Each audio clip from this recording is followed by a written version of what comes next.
জীবনে যতদিন জুমা পাবেন এই 5টি আমল ছাড়বেন না। জুমার দিন হচ্ছে ফজিলতের দিন, কিন্তু আমরা অনেকেই এই দিনটাকে অবহেলা করে কাটিয়ে দেই। মনে রাখবেন, জুমার দিন হচ্ছে leader of the all days, সাইয়্যিদুল আইয়াম, সকল দিনের সর্দার।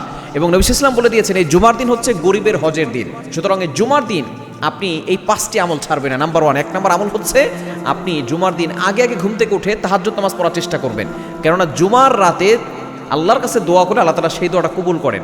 আপনি অবশ্যই এই জুমার যেই রাতটা আছে, অর্থাৎ বৃহস্পতিবার দিন গিয়ে যে রাতটা আছে সেটাই হচ্ছে জুমার রাত। আপনি এই রাতে শেষ সময় তাড়াতাড়ি উঠে আপনি আল্লাহর কাছে দোয়া করবেন। দেখবেন আল্লাহ তাআলা আপনার সকল দোয়াগুলো অ্যাকসেপ্ট করবেন, কবুল করে নেবেন। এবং অবশ্যই ফজরের নামাজ পড়বেন। অন্যান্য দিন তো নামাজ পড়বেনই, তবে জুমার দিন আরও গুরুত্ব সহকারে নামাজ পড়ার চেষ্টা করবেন। এটা হচ্ছে 1 নম্বর আমল। নাম্বার 2, দ্বিতীয় নম্বর আমল হচ্ছে আপনি দুরূদ শরীফ বেশি বেশি পড়বেন। জুমার রাত থেকে আপনি শুরু করে আপনি সারাদিন বেশি বেশি করে দুরূদ পড়বেন। কেননা যত বেশি দুরূদ পড়বেন আল্লাহ তাআলা আপনার বিপদ দূর করবেন, আপনার অভাব দূর করবেন।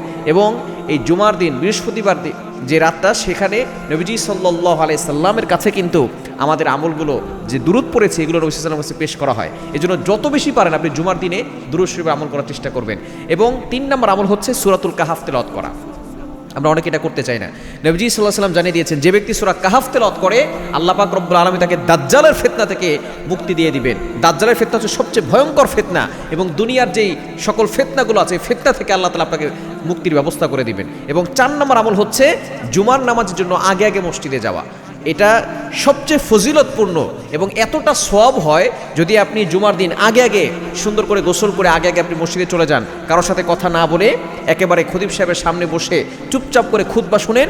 আল্লাহ তাআলা প্রতিটা কদমে কদমে 1 বছর নফল রোজা এবং 1 বছর নফল ইবাদত করার সওয়াব আল্লাহ তাআলা আপনার আমলনামায় দান করে দিবেন। এজন্য আপনি আগে আগে মসজিদে যাবেন, কারোর সাথে কথা না বলে আপনি সেখানে বসবেন। এবং 5 নম্বর আমল হচ্ছে আপনি জুমার দিন কিছু সময় দোয়া কবুল হয় সে সময় দোয়া করবেন। বিশেষ করে জুমার যে 2 খুতবা মাঝখানে যে খতিব সাহেব বসেন ওই সময় আপনি দোয়া করবেন এবং জুমার নামাজের পরে দোয়া করবেন। এবং সবচেয়ে গুরুত্বপূর্ণ এবং বিশুদ্ধ মত অনুযায়ী ইমাম আবু হানিফা রাহমাতুল্লাহ জানিয়ে দিয়েছেন, জুমার দিন আসরের নামাজের পরে দোয়া করলে দোয়া কবুল হয়। সুতরাং এই 5টা আমল আপনি মিস করবেন।